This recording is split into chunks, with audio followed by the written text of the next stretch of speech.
morning, ako ulit. Okay, good morning. Ulitin ko ha. Ano nga yung sagot? God is good? All the time? Amen. So it's a blessing that we gathered here today. Sobrang blessing. Pati yung sa aming mga brothers and sisters na nandiyan sa live. Thank you, Lord, kasi kahit hindi ganun kaganda yung panahon, nandito pa rin kami. And also yung mga hindi namin kasama na, usually kasama namin, pinagpipray namin kung nasaan man sila ngayon at magkakaroon sila ng personal encounter with the Lord Jesus Christ. Amen? Amen. So, our message for today is about the greatest difference anyone can experience. Straight English. So the difference between life without Jesus and a life with Jesus. Kasi karamihan ngayon, sa panahon ngayon, karamihan sa atin, buhay naman tayo physically.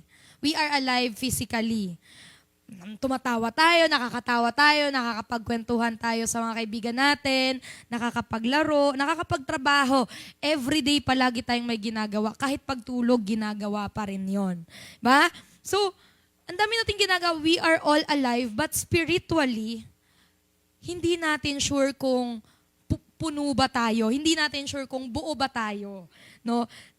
Lahat, ang daming i-offer ng mundo sa atin, ang daming i-offer ng buhay sa atin, pero hindi yun kompleto kung wala si Kristo. So, yung missing na yun, yung kukompleto doon ay tao, hindi bagay, hindi yung pangarap, hindi yung pangangailangan, hindi yung crush, hindi yung girlfriend, boyfriend, hindi sila yung kukompleto. Di ba? May mga uso-uso ngayon, huwag mo akong iwan, hindi ko kaya nang wala ka. May ganon. Pero ang totoo, hindi. Kapag naghiwalay kayo, makakahinga ka pa rin naman eh. Di ba? Parang at the end of the day, makokompleto natin yung buhay natin kapag si Kristo. Si Kristo yung kukompleto sa buhay natin. So, before we begin, pray muna tayo. Lord Jesus, thank you, Lord Jesus. We invite you to speak in our hearts today. Open our eyes to see how life without you and how life with you brings peace, joy, and purpose in our hearts, Lord Jesus. Thank you, Lord. Fill us with your word and in your presence, Lord Jesus. Thank you, Lord Jesus, na mas mai-enjoy namin ang araw na ito dahil kasama ka namin. At maraming salamat, Lord Jesus, na ang salita namin sa ngayon, ang matututunan namin, Lord, ay magsisilbing gabay, Lord Jesus, sa kung paano kami mamumuhay sa mundong ito, Lord Jesus. This we ask in Jesus' name we pray. Amen. So, uunahin ko po muna yung video. Kasi dapat sa gitna pa siya. Meron po akong 2-minute lang, 2-minute video na ipapanood.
Kamay doon, no?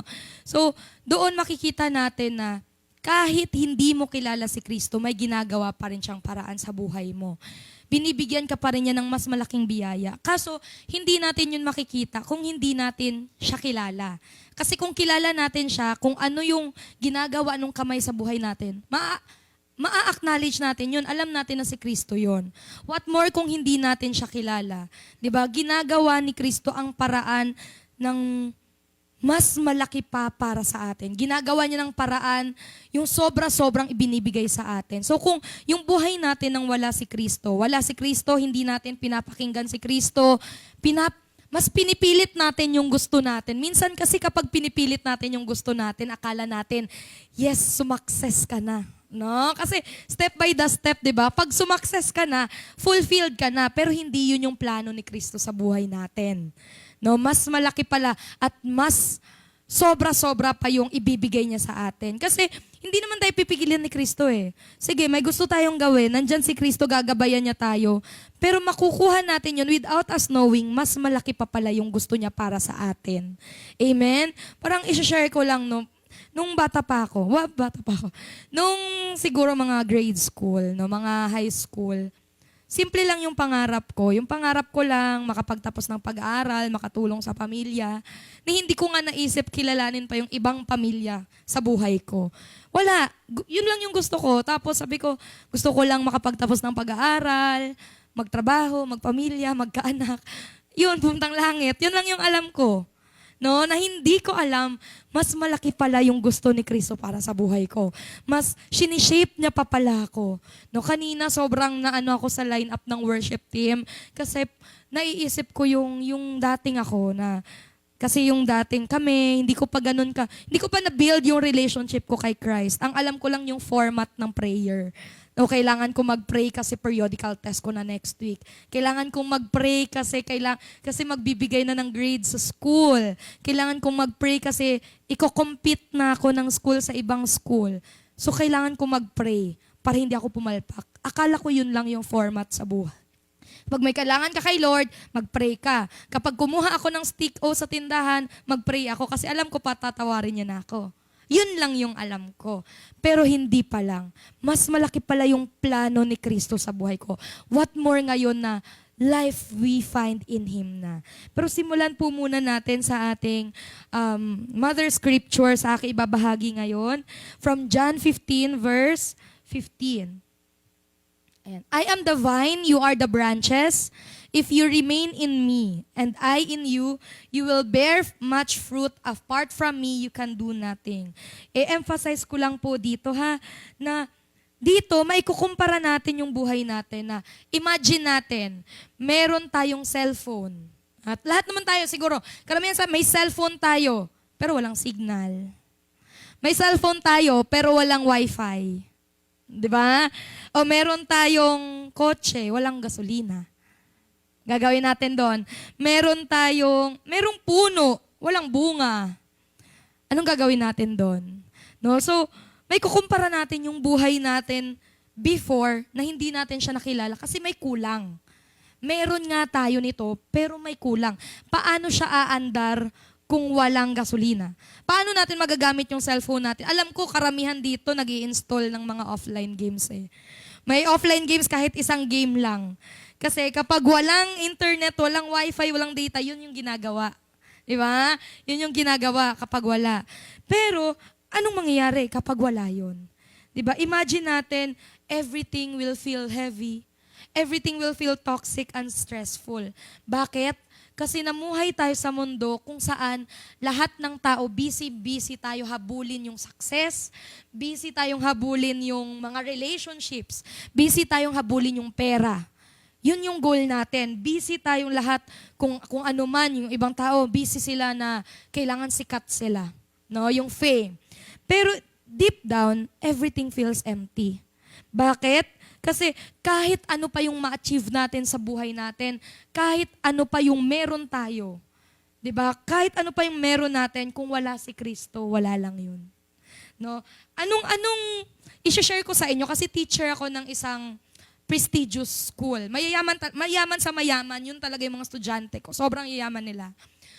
I-share ko lang sa inyo kasi parang lagi kong ikino-compare kasi galing ako sa school na hindi naman sobrang hirap, may kaya, pero yung nabubuhay na sila. No? So nandito ako bigla ngayon sa school, yung trabaho ko, sobrang yaman nila. Dahil sa sobrang yaman nila, iniisip ko, ano pa bang kailangan nito? Kasi bawat isa, meron akong 33 students sa classroom, lahat sila may tutor. Tapos sinusundo sila ng car, tapos lahat sila may iPad, yung latest iPad, sa akin, iPhone 11, sa kanila, naka 14, naka 15 na yung mga bata. So, tinitignan ko palag, lahat na meron sila, grabe sana all ganyan yung buhay. Pero bakit parang hindi pa rin sila mabait? Bakit parang papansin? I will use the term, bakit parang papansin pa rin sila sa school?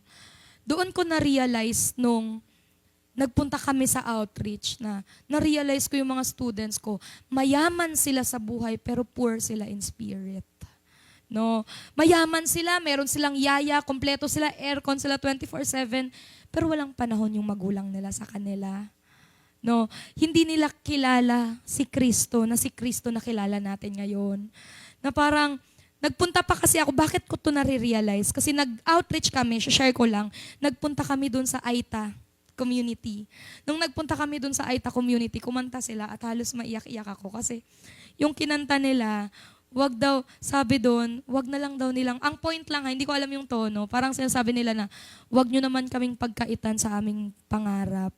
Kasi kahit yung mga puno sa bundok nila kinukuha na, ayun lang yung pangarap nila, kapayapaan, buhay lang nila doon sa bukid.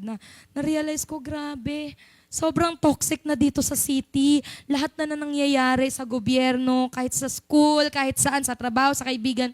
Pero at the end of the day, nasaan tayo? Ang simple lang pala mamuhay. No, na parang, kung wala si Kristo, wala tayo. Kahit ano pa ang meron sa buhay. Sobrang yaman, sobrang hirap. Kung hindi natin kilala si Kristo, wala tayo. At hindi natin alam kung saan tayo sa buhay. Hindi natin alam yung direksyon natin. Akala lang natin okay tayo.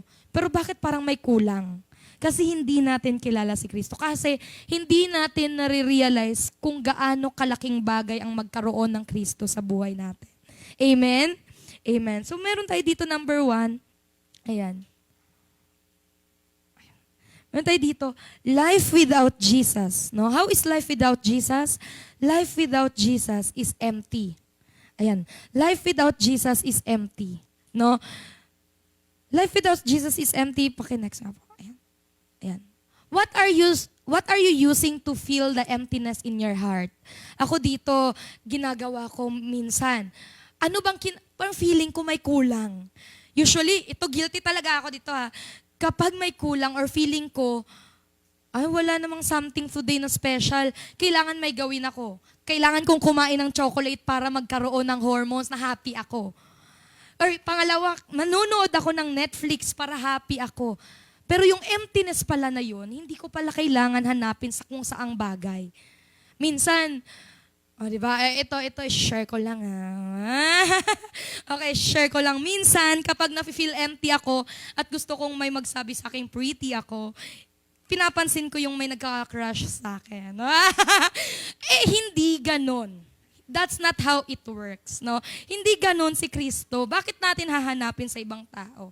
Si Kristo, siya na yung pinaka-magpaparealize sa atin na we are fearfully and wonderfully made. So kapag ang buhay natin, pakiramdam natin, parang may kulang ngayong araw. Parang ano bang meron ngayong araw? Huwag nating hanapin sa mga material na bagay. Oo, tao tayo, naiisip natin yun. Pero at the end of the day, huwag nating kakalimutan na si Kristo yung una nating lalapitan. Amen? So galing sa John chapter 6 verse 35, I am the bread of life. Whoever comes to me will never go hungry. No, kung may kulang, punta ka kay Lord. And whoever believes in me will never be thirsty. Yan yung sagot ni Jesus Christ kapag kulang tayo sa buhay. Na without Jesus, pinipilit natin i-feel yung emptiness sa puso natin ng mga makamundong bagay. Yung mga feeling natin makakapag-fulfill sa atin, makakapag-boost ng ego natin, makakapag-boost ng confidence natin, o minsan kung hindi ganon, mag-my day ka kasi maraming mag-heart react. Diba? Kasi nabuboost yung ego natin. Pero at the end of the day, katulad ng sinasabi, katulad ng tanong, ano ba yung buhay? Ano ba yung ginagawa natin nang wala si Kristo? No? Para lang siyang nilalagyan natin yung timba. Nilalagyan natin ng tubig yung timba, pero may butas. Kahit anong lagay natin, kapag hindi si Kristo yung nilalagay natin sa sarili natin, no matter how much you pour, it never stays full. 'Di ba? Kasi you can have everything, kahit ano meron tayo. Thank you Lord kasi meron kaming bahay. Thank you Lord kasi nandito yung pamilya ko. Thank you Lord kasi nakakapag-aral ako. Pero kung wala si Kristo sa buhay natin, wala tayong eternal value. Amen? So pangalawa, life without Jesus is lost. No, ang tanong ko dyan, are you walking on your own way or are you following His way? Eto na naman tayo. Ito na naman yung kinakatakutan ko, di ba? Parang, Lord, gusto ko kasi maging ganito. Pero iba nga yung pangarap ni Kristo sa buhay mo. Di ba? Kita natin sa video kanina, pinipilit niya yung gusto niya dun sa may sexing babae. Pero para lang mapunan yung pagkauhaw niya sa buhay niya, ginagabayan siya ni Kristo doon sa may lawn, di ba? Makikita natin doon yung water.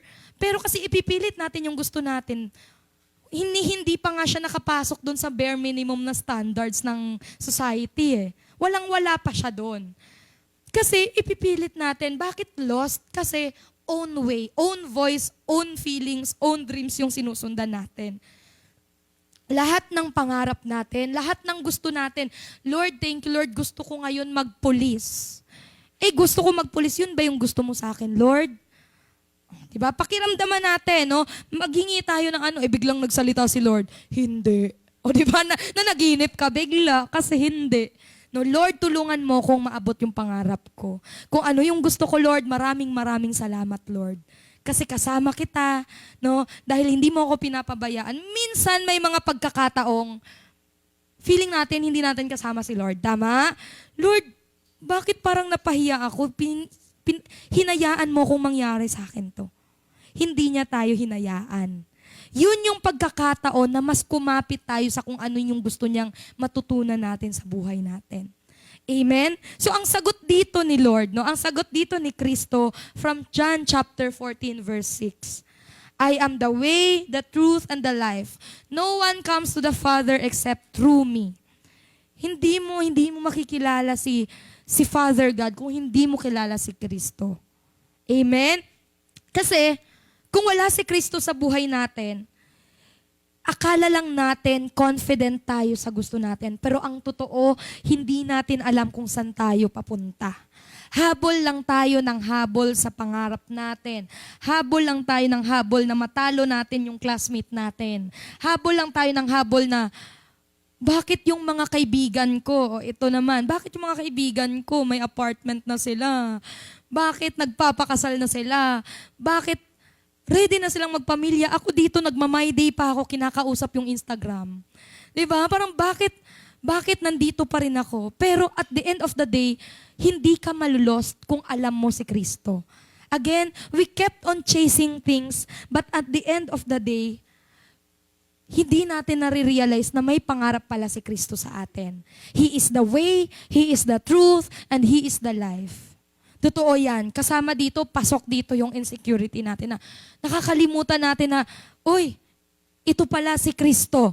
I am the way. Ayokong i-compare yung sarili ko kasi may pangarap si Kristo sa akin. Kung naabot ni friend yung 2 years, paano kapag 5 years sa akin bago ko siya maabot? Magme-make ba siya ng difference? Hindi. May isa-share po ako sa inyo. Meron akong schoolmate sa college. Pareho kaming first year college noon. Nag-drop siya sa school. Akala niya, wala na, pinagsakluban na yung langit at lupa niya kasi hindi siya sabay sa amin graduate. Pero nung pag-transfer niya sa isang school, pag-graduate namin, naka 2 years na kami sa trabaho, siya kagagraduate pa lang. Pero graduate siyang valedictorian. Magna cum laude siya. Kami, na on-time graduate, may award kami, wala. Di ba? Parang, kanya-kanyang race to sa buhay. Na kung meron kang Kristo, nabasa ko yung caption niya, meron siyang, di ba, ang pambansang caption kapag may na-achieve sa buhay, Jeremiah, no? Jeremiah 29 verse 12, for I know I have plans for you, says the Lord, no? So So, ayun, sorry na, mali yung sinabi kong number. Basta Jeremiah. No? So, yun yung, pero sobrang binasa ko talaga. Tamad ako magbasa ng caption. Pero binasa ko talaga kasi grabe yung storya ng buhay niya. Na kung wala si Kristo, malulos tayo. Pero laging may pangarap si Kristo sa atin. Amen? So, Jesus gives our purpose and meaning. Ngayon, baka hindi pa mag-make sense. Ako rin dati nung hindi pa malalim yung pananampalataya ko kay Kristo, kinig lang ako ng kinig. Mamaya-maya, i-chat ko yung friend ko, alam mo ba siya, si ano? O diba? Pero, at the end of the day, kinig lang tayo. Kasi the more we receive the word, the more na nag-grow tayo without us knowing. No, hindi naman ako ganito agad, naging Christian, bininyagan na ako ng Christian. Ay, ganito na ako, ang bait ko na holy-holy. Hindi ganon. Kanya-kanya tayo ng faith walk kay Kristo. Diba? Amen? Amen. Again, Jesus gives our purpose and meaning. He shows us the way to the Father. Amen. So pangatlo dito, life without Jesus is hopeless. Hopeless, nakakalungkot. Kasi parang, ganun ako, as a teacher, ganito, yung hopeless na yan, ginagamit ko sa klase. Hindi na kasi sa generation ngayon ng mga kabataan, for the information ng mga dating generation na nag-aral, yung mga bata ngayon, hindi na uubra sa kanila yung sisigawan mo sila. Pag sisigawan mo, tahimik ka. Ganon. Pag sasabihin mo yun sa kanila, ngingiti lang sila sa'yo. As a teacher, mabubuisit ka lang din. Hindi na yun effective sa kanila. Galit na galit ka, ano pang paninigaw yung gawin mo sa mga students ngayon, hindi na yan effective sa kanila. Ito na yung ginagawa ko sa kanila. As a Christian teacher, no? Sinuturo ko sa kanila, hindi na ako magagalit. So sabi ko, ganito yung ginagawa ko. Pag nagagalit ako, yung ingay-ingay nila, ganito ginagawa ko. So sad. Kailangan nyo pa maging maingay para pansinin ko kayo. Tapos, mafe-feel bad sila. Ang galing na gaslighter, di ba? Pero ganun yung ginagawa ko, effective. Wala akong nasigawan, walang naapektuhan sa mental health. Tatahimik sila kasi mahihiya sila. Sabi niya, kailangan nyo pang gawin yan. Nakakalungkot naman. Kasi tapos na akong magalit, naawa na ako. Kailangan nyo pa magpapansin kay teacher. Sige. Tapos, titignan ko lang sila ng mga 2 minutes. Tapos, behave na sila. Ganon lang yung ginagawa. Kasi, win-win yun. Hindi sila naapektuhan sa kung anong words na sasabihin ko. Ako rin, hindi napaos. Diba? In my first year in teaching, di ba po, P7, ate, paos na paos ako. Ngayon, hindi na ako napapaos. Hindi na ako napapaos. Ayun na yung technique ko. No? Kasi dati, nagaganon ako ng lamesa. Galit ako Pinagchichismisan ako ng mga bata. Miss Kai, flip the table. Ay, flip the table daw. Pinagchichismisan nila ako sa social media nila. Pero, nung natutunan ko, hindi. Pinaparamdam ko sila, hopeless case na ba kayo? At effective siya. No? So dito, life without Jesus is hopeless. Kasi bakit? Where do you put your hope when life gets hard? Kung sobrang hirap na, kung ako as a teacher, nahihirapan ako paano sila patahimikin. Hingi ako ng tips kay Lord. Lord, paano bang gagawin ko? Kasi ikamamatay ko to, totoo lang, high blood na ako, ang taas na ng emosyon ko. Pero sabi ni Lord, kalmahan mo lang. Baby, kalma. Sabi niya, no? Sabi ni Lord, kalmahan mo lang. No, kalmahan mo lang, Erica, no? Kakalmahan lang natin. Kasi bakit? Ito yung sagot ni Christ sa atin. No? Ephesians chapter 2 verse 12. At the time you were separate from God, without hope and without God in the world. No? At the time you were separate from Christ, without hope and without God in the world. Kasi sa panahon at sa pagkakataon na nakalimutan mong manghingi ng tulong kay Kristo, wala na, talo ka na. At hindi natin papayagan mangyari yon. Hindi natin hahayaan ang demonyo na ma-invade niya yung sarili natin. Kasi kilala na natin siya Nandun na Ginagawa niya na yung paraan. Kailangan din nating tulungan yung sarili natin. Sa buhay natin, merong mangyayari na hindi kahit sino, kahit si Pastora Sevi, si Ate Tessa, yung mama ko, yung kapatid ko, yung best friends ko, sila Ate Beige, kahit sino hindi makakatulong sa'yo tulungan mo yung sarili mong, ilinya yung sarili mo kay Kristo. Mayroong pagkakataong, kahit yung girlfriend nyo, yung boyfriend nyo, yung asawa nyo, yung anak nyo, meron talagang pagkakataon na dadating sa buhay na kailangan mong tulungan yung sarili mo na, Lord, tulungan mo ko. Gusto kong bumangon ulit. Ibigay natin lahat. Ibibigay ko na yun sa'yo lahat, Lord. Itinataas ko na lahat ng problema ko, Lord. Lord, meron akong utang, hindi alam ni Mama. Lord, tulungan mo ako paano ko ito mababayaran. Diba? Yung mga simpleng realidad na nangyayari sa atin, tawagin natin si Lord. Kaya masaya mabuhay bilang Kristiyano kasi ang Kristo sa buhay natin, walang format. Kahit kailan pwede natin siyang kausapin. Amen? Ito, another funny story. Bilang teacher kasi, may composure dapat ang teacher. Nahulog ako sa hagdan. Nung nahulog ako sa hagdan, sabi ko, Lord, sana makalimutan nila. Lord, makakalimutan nila. Pero nung pagbating sa klase, hindi nila binanggit. Yun lang naman yung pinagpipray ko, hindi nila banggitin ng paulit-ulit. Kasi, babanggitin nila, 11 years old lang kasi yung estudyante ko eh. Hindi sila yung high school na, alam na yung nararamdaman ni teacher. Hindi. Ano naiisip na sasabihin nila? Sinabihan ako ng student, binibining ka, you're not even sexy. Oh, gusto ko siyang sampalin, kaso estudyante pala siya at teacher pala ako. Sabi ko, huy, nagja-gym nga ako. pero at the end of the day, meron nga dun sa kwarto namin, sabi ko, lagay ko dyan, always see the student in the eyes of God. Laging ganon. Nire-remind ko yung sarili ko, always see your student in the eyes. Kasi the moment na hindi ko siya titignan na mahal siya ni Kristo, kung anong magawa ko, baka gawin kong 360-degree yung leeg niya. so, laging, Lord, thank you, Lord, kasi mahal ko yung trabaho ko at mahal ko yung mga bata. Ito yung pangarap na binigay mo para sa akin.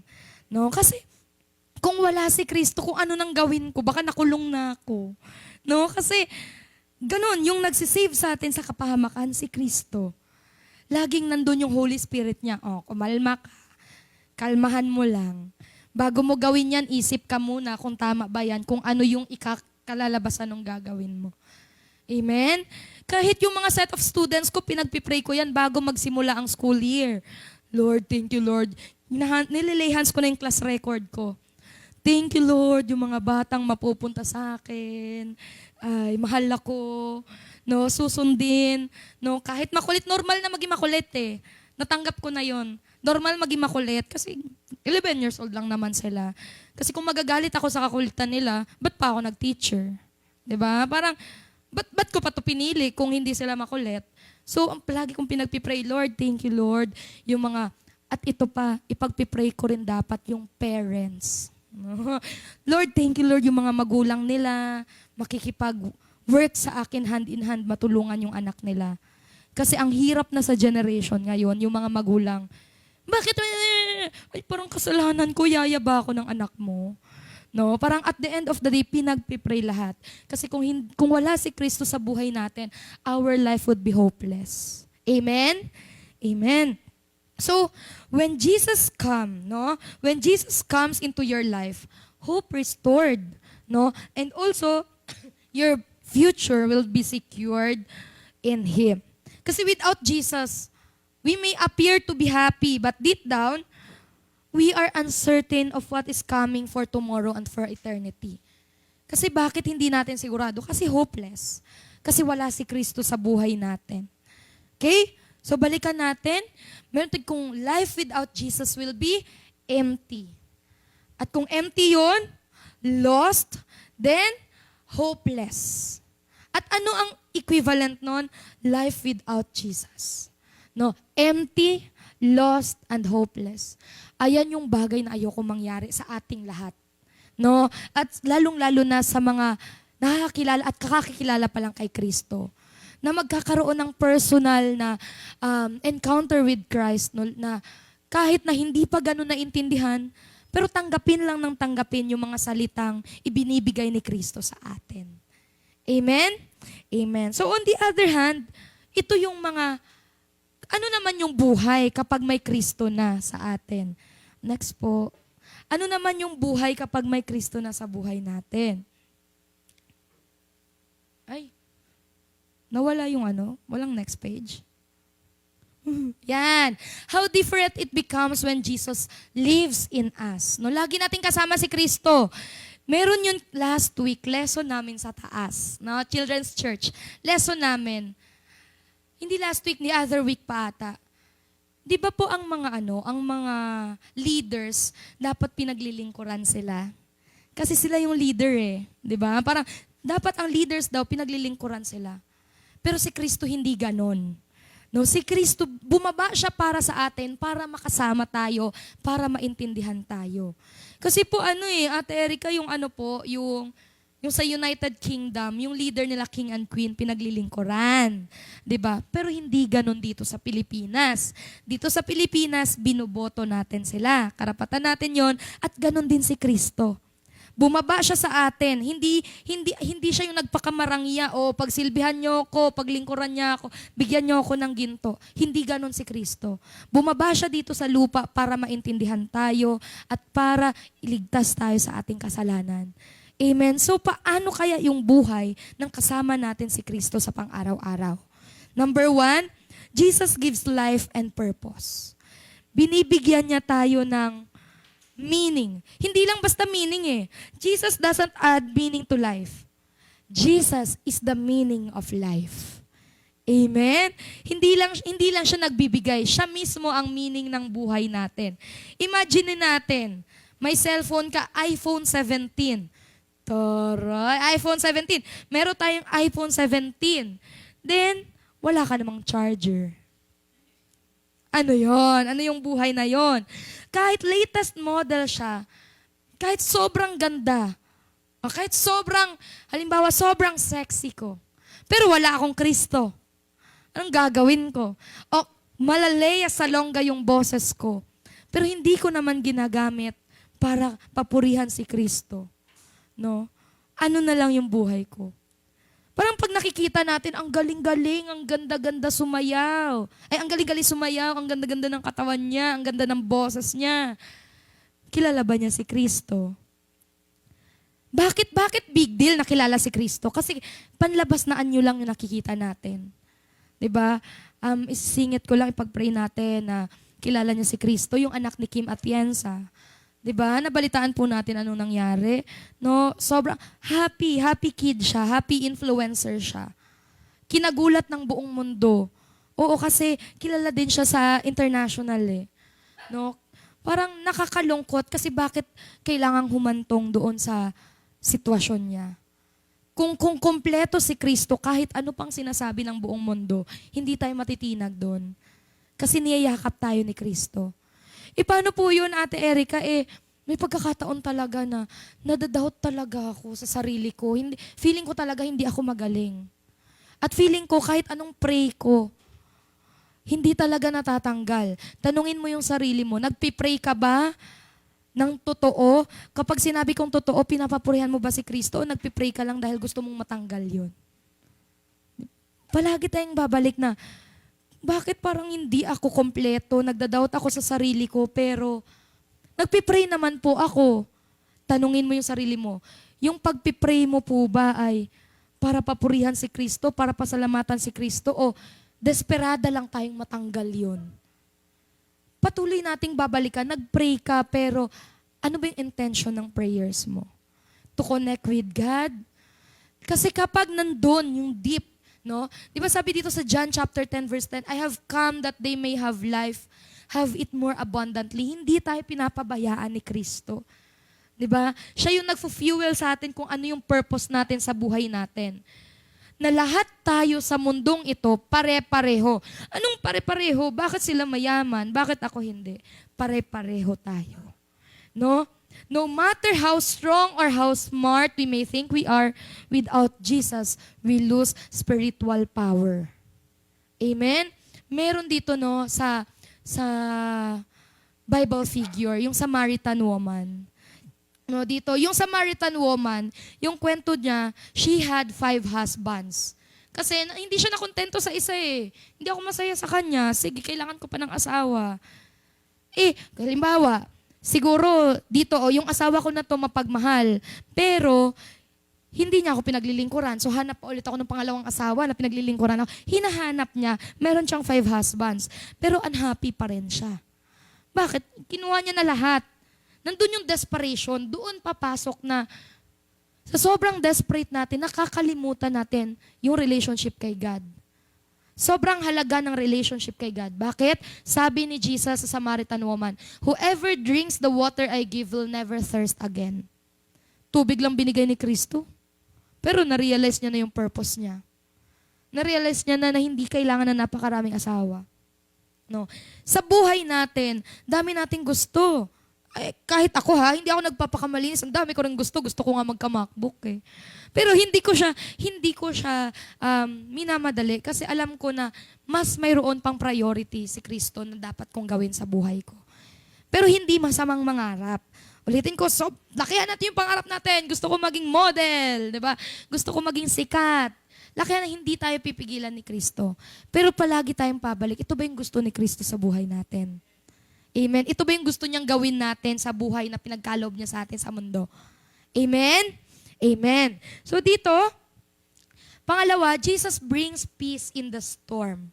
No? Nagdadala siya ng, 'di ba? Baby kalma, 'di ba? No dito, no, from Mark chapter 4 verse 39. He got up, rebuked the wind and said to the waves, "Quiet, be still." Then the wind died down and it was completely calm. No? Sobrang lakas ng alon. Sobrang lakas ng alon. Pero pinatahimik lang ni Kristo. Tumahimik. Sana ganun din ako, Lord. Diba? Sana ganun din ako. Pag sabihin ko lang quiet sa klase ko, quiet! Hindi ganun. Hindi ganun yun. No? Pero dito, no? Pero binigyan ako ng technique ni Lord kung paano sila patahimikin. No? And dito, having Jesus in life, having Jesus doesn't mean that life will free us from storm. Hindi ibig sabihin dito na brings peace in the storm. Hindi ibig sabihin na dahil kilala na natin si Kristo, wala nang problema. Hindi ibig sabihin na dahil kilala natin si Kristo, nilalayo niya talaga tayo. Pero doon mas titiba yung pananampalataya at paniniwala natin sa Kanya na hindi ko kaya to, Lord. Ikaw yung makakasolve sa problema kung kinakaharap ng pamilya ko. Amen? So dito, even when life feels out of control, Jesus is in the boat. Ano ibig sabihin nun? No? Kapag sobrang andami ng ingay, hindi mo na kaya, lagi mong tatandaan na nasa iisang bangka kayo ni Kristo. Isang sabi lang ni Kristo na quiet. Kaya niya na yan lahat. Itaas lang natin sa Kanya. Well, masyado namang religious yun, Ate Erica. Hindi to pagiging religious. It's about having our relationship with God. No? Ulitin ko, hindi tayo nagpapaka-religious. Hindi mo kailangan sabihin 24/7, "Uy, si Jesus, alam mo ba si..." Kung sasabihin mo yun, much better, kikiligin kami. Pero, hindi, mas nagmamatter yung relationship kay God. Aanin mo yung sabi ng, si Jesus, hindi yan katuruan. Kung hindi mo naman na-build yung relationship, panlabas lang yon. Babalik ulit tayo na, ano ba yung purpose mo? Para ba ma-impress si crush? Uy, nagpi-prayerful talaga yung crush ko dito. Hindi naman ganun eh. Lagi tayong babalik sa relationship natin kay Lord. Amen? Amen. So when we trust Him, He gives us peace beyond understanding. When we trust Him, kung magtitiwala tayo kay Kristo, siya yung magbibigay sa atin ng answer. Ipapaintindi niya sa atin kung anong nangyayari sa buhay natin. At magbibigay siya ng peace sa puso natin. Amen? Meron yun in the first, alam ko na share ko to sa Emerge Family. Meron yun, sabi ko, hindi na po ako nagmu-music ngayon habang nag-work. Hindi na ako nagmu-music in those past few months. Gosh, hindi na pala pwede yon kasi parte na ng buhay ko yung music. Naging parte na ako ng ministry. Little did I know na nung tinanggal ko yung music sa buhay ko, ang bigat pala. Temporarily lang naging peace sa buhay ko. Temporary lang siya, okay, ang tahimik, nakaka-focus ako. Pero at the end of the day, kaya pala sobrang bigat kasi hindi na ulit ako nakikinig ng worship songs. Kasi pinagmamayabang ko pa yun, hindi na ako nagmo-music. Pero ang bigat. sobrang nahirapan ako. At sabi ni Lord, nakalimutan mo na, hindi ka na nag-worship. Yun yung reminder ni Lord sa akin. No, na when we trust in God, He will give us peace and understanding. Amen? Amen. Again, when Jesus is in your life, the storm may still come, but your heart stays calm because you know who's in control. Amen? Amen. So, with Jesus, we don't have to guess our own way through life. He leads us step by step, step by the step. His timing through sometimes is slow, but He is always present and perfect. Ulitin natin, hindi sa lahat ng pagkakataon may sagot si Kristo. Kasi may gusto siyang iparealize sa atin. Ano yung gusto niya iparealize sa atin? Lumapit tayo sa Kanya. Pakinggan natin kung ano yung gusto niya. O gusto niya, maalala natin kung ano yung tinuro niya sa atin. Diba? Bakit si friend? Nung may problema siya, nasolusyonan niya agad, may favoritism ka, Lord. Hindi ganun si Lord. May tinuturo si Lord sa buhay natin. Ito nga, ipagmamayabang ko to ha. Sa mga friends ko na hindi Christian, may mga friends ako na hindi naniniwala kay God. May mga friends akong ganon. Pero, lagi nilang sinasabi sa akin na, Tay, kaya mo yan. Paborito ka ni Lord, di ba? Di ba? Ganon na yung image ko sa kanila. Magdasal ka, te. Paborito ka ni Lord. Tapos, kinukuha ko siyang opportunity. Huy, tulungan niyo ako mag-pray. Di ba? Tulungan niyo ako mag-pray. Pero, hinihila ko lang silang mag-pray. Di ba? Step by the step. Kung hindi man sila maniniwala, kung hindi sila naniniwala na may creator, at least naniniwala sila na may God ako. Ina-acknowledge nila na may God ako. That itself, kinikilala nila si God. Amen? Ganun lang yun. Kung hindi natin mapilit, gaslightin natin. We use gaslight in a good way. No? Diba? Ayun, kasi negative connotation eh. Yun nga yung nickname ko sa group chat namin, gaslighter. Tapos dinagdagan ko, pero mahal ni God. Tapos niremove nila ulit. Ayaw kasi nila ng God. Time will come. Sabi ko, malay mo, may imamatch si Jesus sa akin. Sisimba din kayo sa kasal ko. Wow! Pero, the moment na sisimba sila, yun yung malaking bagay. Yun yung ikakakilig ko. No? Ganon din tayo sa friends natin. Hindi natin kailangan pilitin. Ipag-pray natin na magkaroon sila ng encounter kay God. Amen? Amen. Kasi sa generation ngayon pag sasabihin mo lang na, alam mo ba, si Kristo kasi, hindi niya tayo. Sasabihin na ng mga non-believer, wala na, umatras na yung luha ko. Kasi the moment na marinig nila ang word na Jesus, feeling nila corny. Kung hindi tayo makakonect ng ganun, ipakita natin yung pagmamahal. Kahit hindi babanggitin si Kristo, yung pagmamahal na tinuro ni Kristo, ibahagi natin sa kanila. Amen? Amen. So dito, pangatlo, Jesus transforms lives. No? Tina-transform niya yung buhay natin. No? O sige nga, anong natatandaan? Anong lesson natin last week, Children's Church? Sino yung tax collector? Letter Z. Okay, si Zacchaeus, 'di ba? Okay, from 2 Corinthians chapter 5 verse 17. If anyone is in Christ, he is a new creation.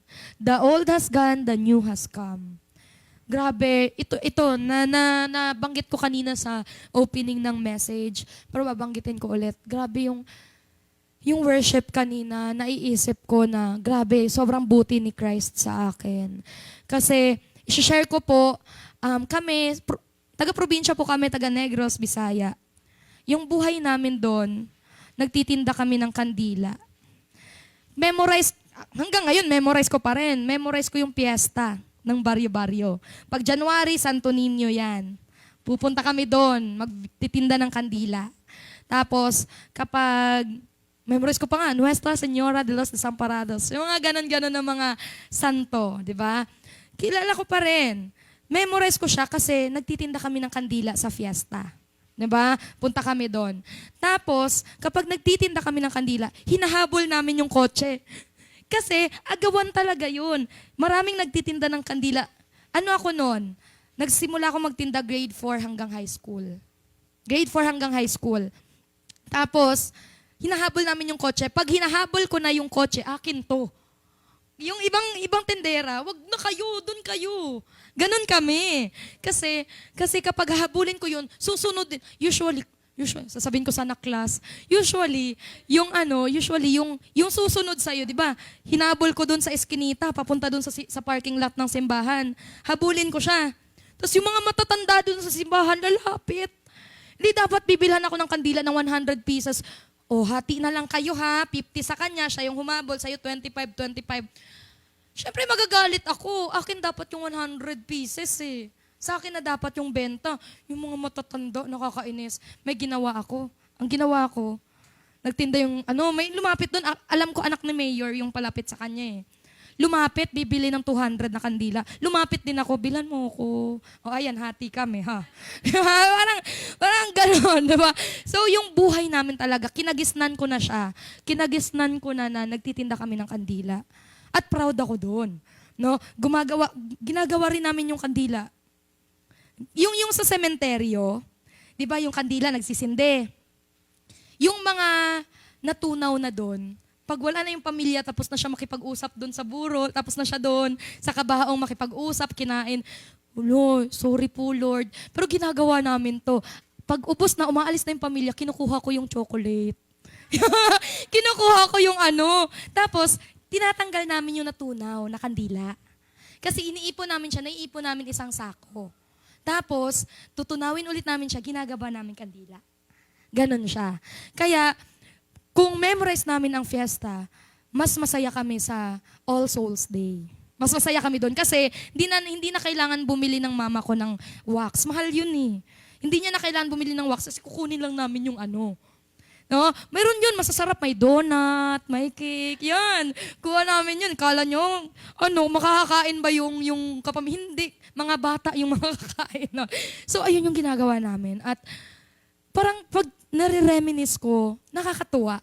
Pero, grabe yung goodness ni Lord sa buhay natin. Kasi, sinong mag-aakalang nandito ako, ibinabahagi ko ngayon yung pangyayaring yun.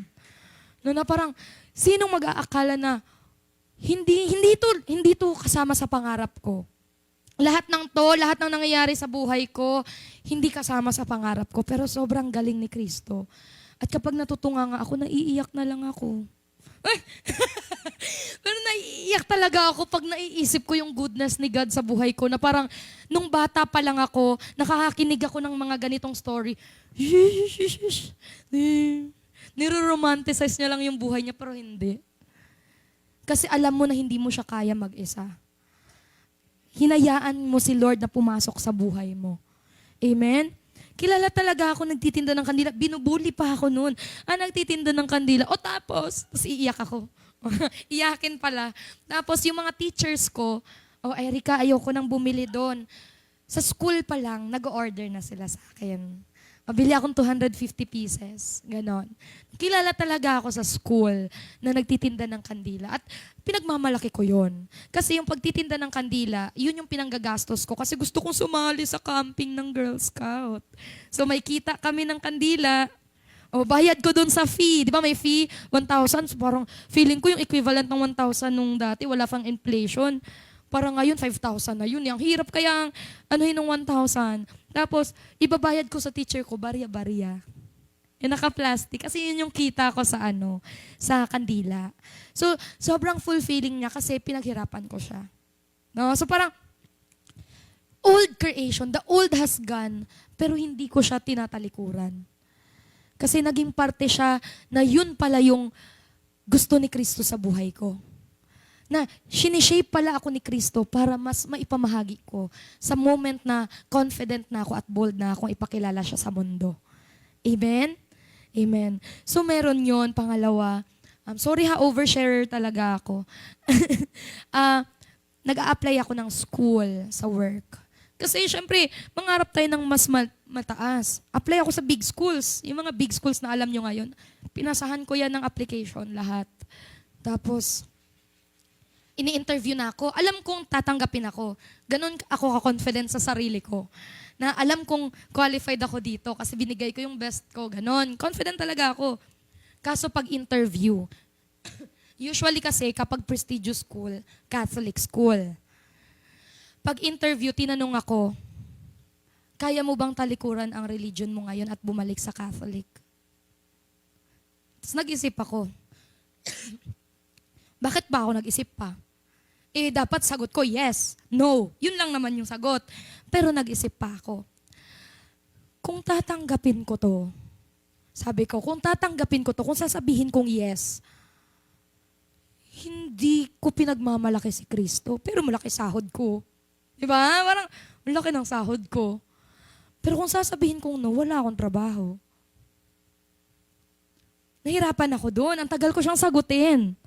Kasi alam ko, the moment na nagsabi ako ng no, makakatanggap na ako ng email na, sorry. Ganon.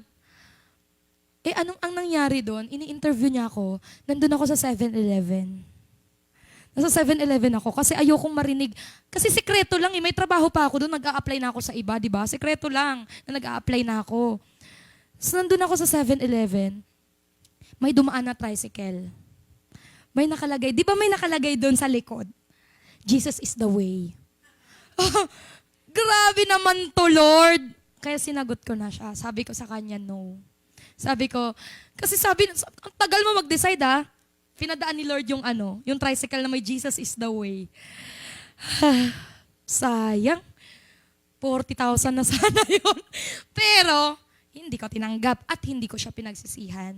Kasi nililid ako ni Lord sa school na kahit hindi ako Catholic school sila, na-express ko pa rin yung belief ko, nire-respeto pa rin ako ng co-teachers ko, at nire-respeto ako ng students ko, kahit hindi ako Catholic. Amen?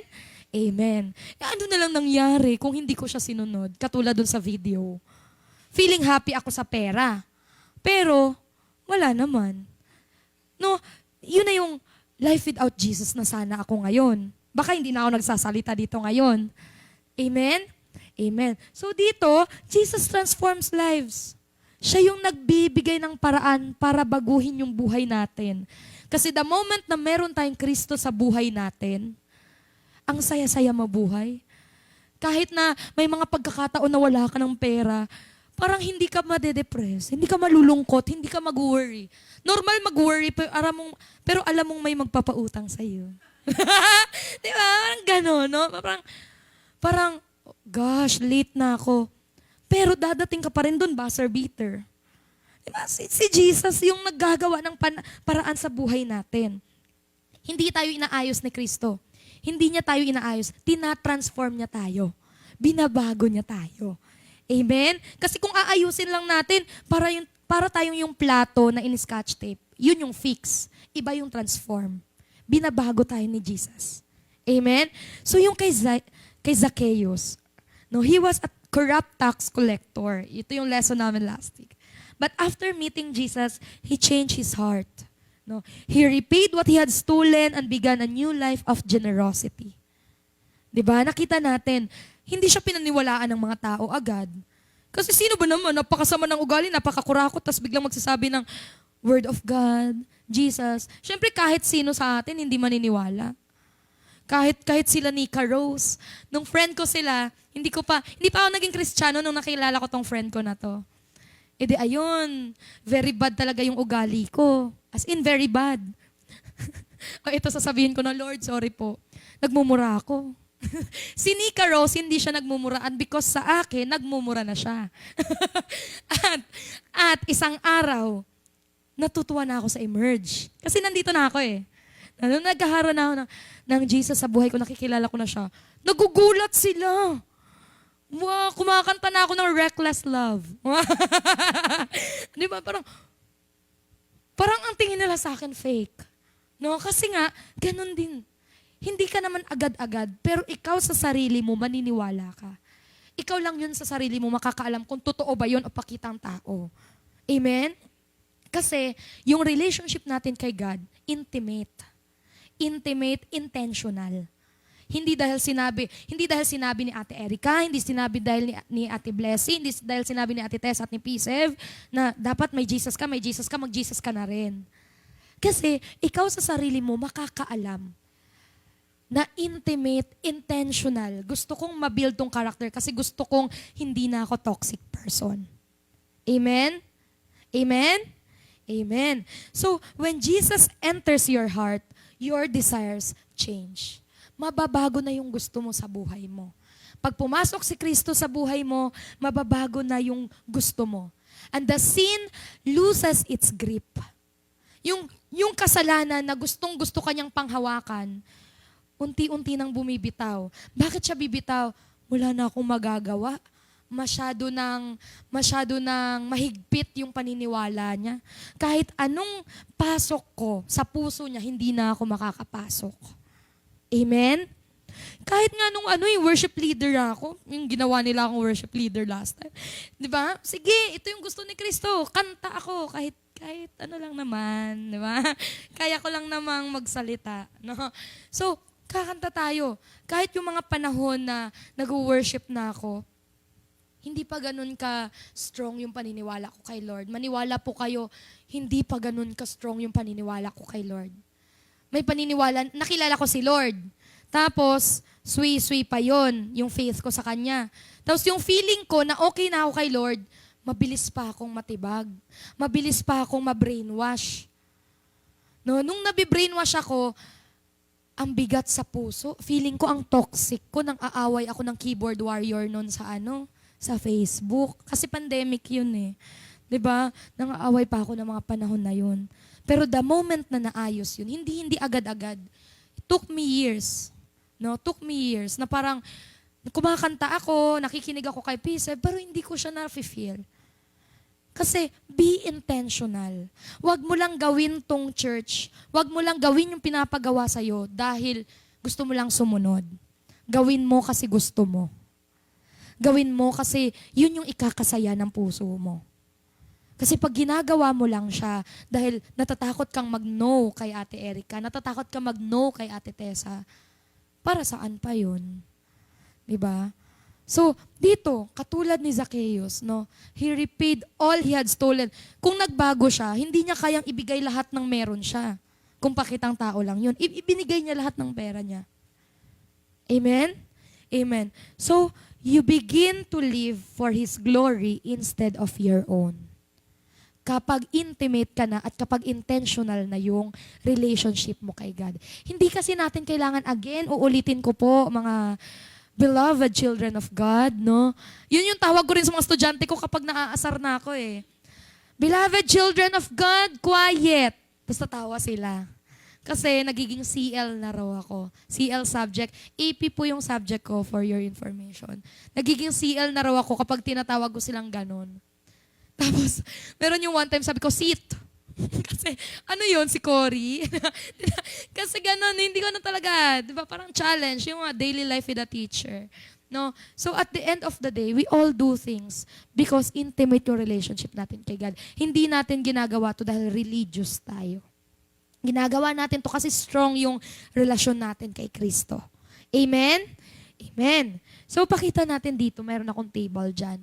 Life without Jesus will feel empty. Kapag empty siya, nilagyan mo na ng Kristo ang buhay mo, mafu-fulfilled ka na. Hindi ka na empty.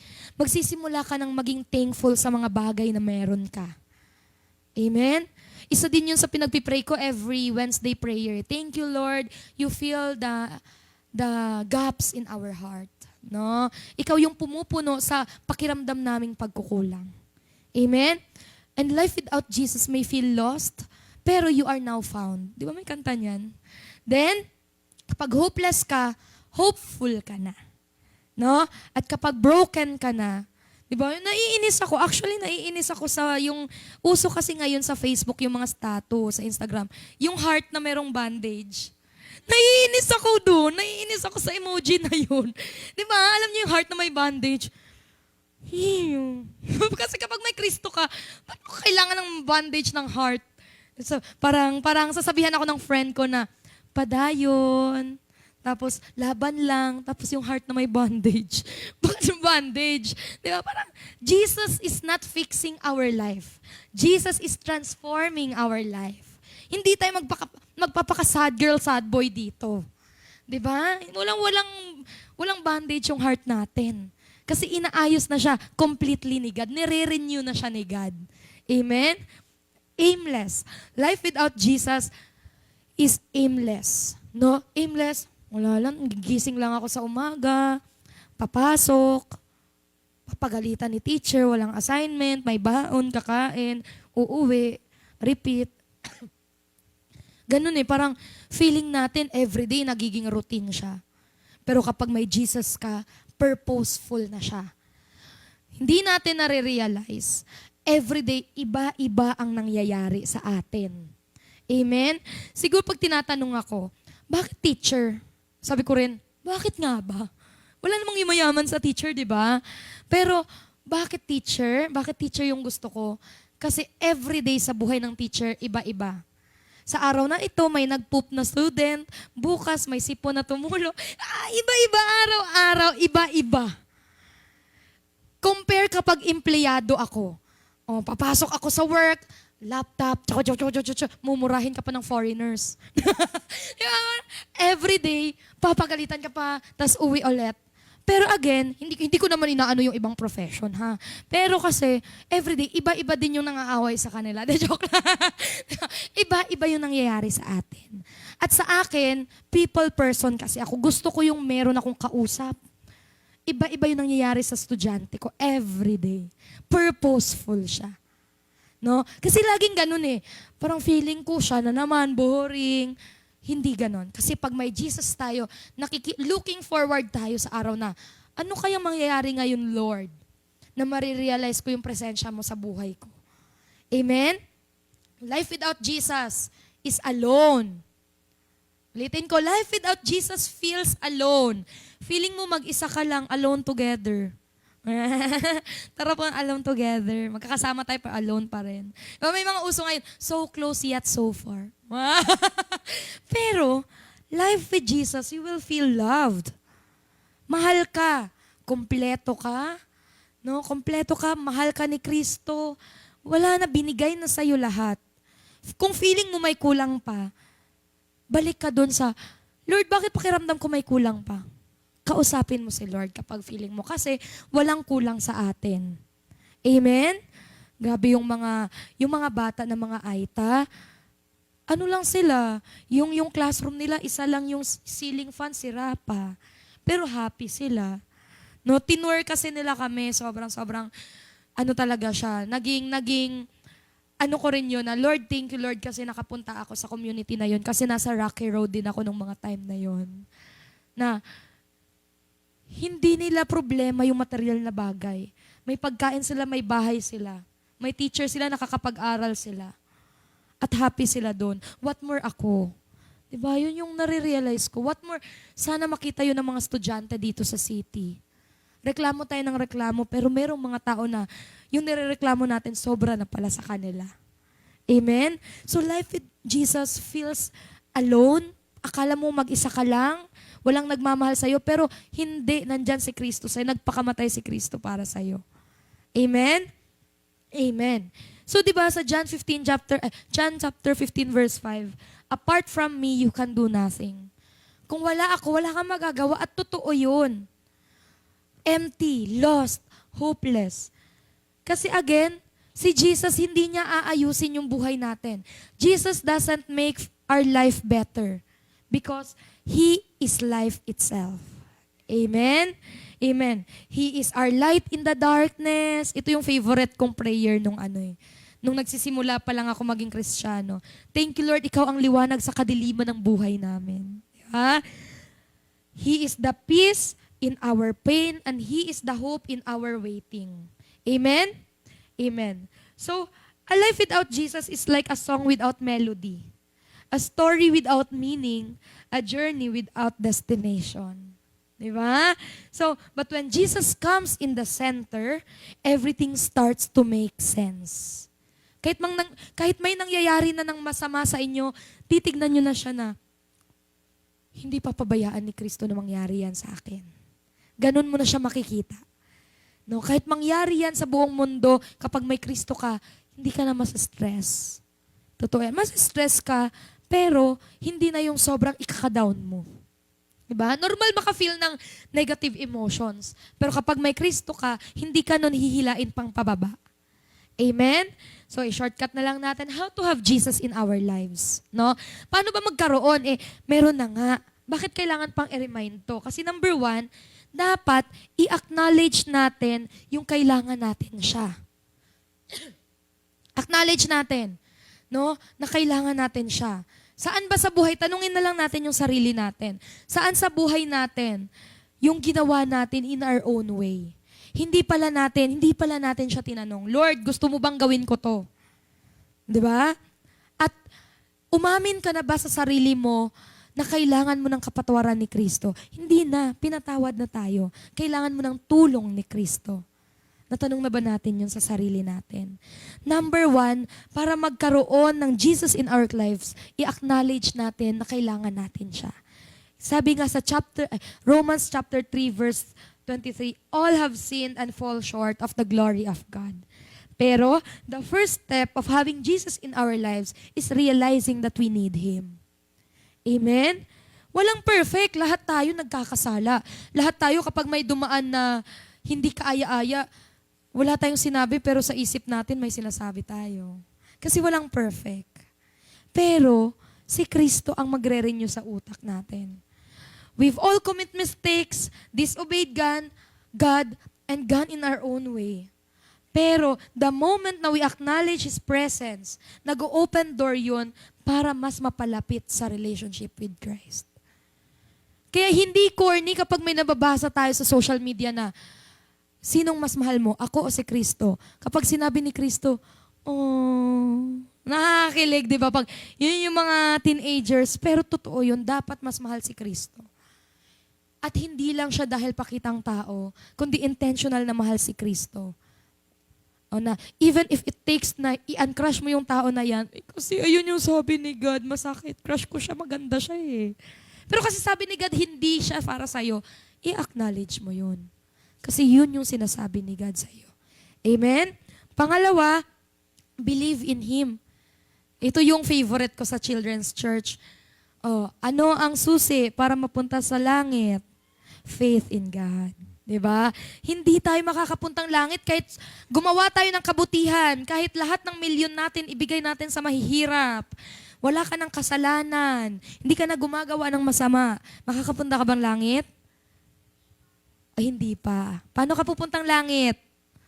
Kapag may Jesus sa buhay mo. Amen? So pangalawa, do you truly believe that Jesus died and rose again for you? Diba? Do you trust His love enough to place your life in His hands? Diba? Sabi sa John 3:16, the favorite, for God so loved the world that He gave His only begotten Son, that whoever believes in Him shall not perish and have eternal life. The second step, number 1, acknowledge natin na kailangan si Kristo. Pangalawa, maniwala tayo kay Kristo. Amen? Kasi hindi lang sa isip natin, nasa isip ko na si Kristo. Ayun yung sinasabi ko sa Children's Church na automatic yun yung sagot sa akin. Pero sa puso nyo, siya pa rin ba? Kasi wala na akong kapag Bible knowledge, kaya yan ng mga Children's Church natin sa Emerge. Pero sinasapamuhay ba natin yon? Diba? Second step, with your heart, to believe in Jesus means trusting that He is truly who He says He is. That He is the Son of God. No? Na faith is more than knowing about Jesus. It is believing in Jesus. Hindi sapat na alam lang, diba? Parang common knowledge naman siya sa lipunan eh. Si Jesus, pinanganak, doon sa tapos may 3 hari, tapos anong lumaki na siya, nagpakamatay siya, siya ng cross, common knowledge siya. Pero Jesus is not just knowing what He is. It is believing what He truly is. Amen? Believe that Jesus died for you and rose again. Pangatlo, commit your life to Him. No? Commit your life to Him. Have you opened the door to your heart, of your heart to Jesus? Are you willing to let Him be the Lord and guide your life? Ito medyo challenging talaga to, kahit na sinong Christian. Kasi painful yun eh. Painful na kapag yung gusto mo sa buhay mo, hindi yun yung gusto ni God sa'yo. Medyo painful yun kasi ang tagal ko ng pangarap yan. Pero mas maganda yung pangarap niya sa atin. Amen? Kasi sabi sa Revelations chapter 3 verse 20, "Behold, I stand at the door and knock. If anyone hears my voice and opens the door, I will come in and eat with him and he with me." Kasi Jesus is not a distant God. Sinabi ko na kanina, hindi siya yung kailangan nating paglingkuran. Sasama siya sa atin para maintindihan tayo. Amen? He is personal. He's knocking on the door for your heart right now. Kinakatok niya yung puso natin. No? And to have Him in our life, buksan natin yung sarili natin kay Kristo. This means committing your life to Him, surrendering all our plans, your fears, and priorities. So having Jesus is not one-time prayer. Uulitin ko po, having Jesus is not one-time prayer. Hindi lang siya tuwing Sunday. At hindi lang din siya tuwing Wednesday. Jesus is every day, every time, every minute, every second. It's saying every day, Lord, be at the center of my life, not my will, but yours be the. Okay? May last slide dyan. Life without Jesus is empty, but life with Jesus is full. Full of grace, love, and eternal love. Amen? Amen. So let us lift our hands to the Lord. Lord, thank you, Lord Jesus. Thank you for reminding us that without you, life is empty. Thank you, Lord Jesus, that we open our hearts for you today. You come into our lives. And Lord, thank you, Lord Jesus, that you are fulfilling the gaps in our lives, Lord Jesus. Thank you, Lord Jesus, that you are teaching us to walk with you daily, to trust with your plans in our lives, Lord Jesus, to make us feel, Lord Jesus, that we are not empty. We are not having the life of being lost. We are not having the life of hopeless, Lord Jesus. Thank you, Lord Jesus, na we know our purpose. We know, Lord Jesus, what is in our life, Lord Jesus, kung ano ang gagawin namin at kung ano ang kailangan pa namin gawin, Lord Jesus. We couldn't ask for more, Lord Jesus. We lift everything up to you. Our dreams, our hopes, Lord Jesus. Our lives, Lord Jesus. Lahat ng mga gusto namin sa buhay namin, Lord Jesus. Our life is not life without you. But our life is with you, Lord Jesus. Maraming salamat, Lord. We lift up everything to you. We give you everything, Lord Jesus. We praise you and we worship you, Lord Jesus. In Jesus' name we pray. Amen.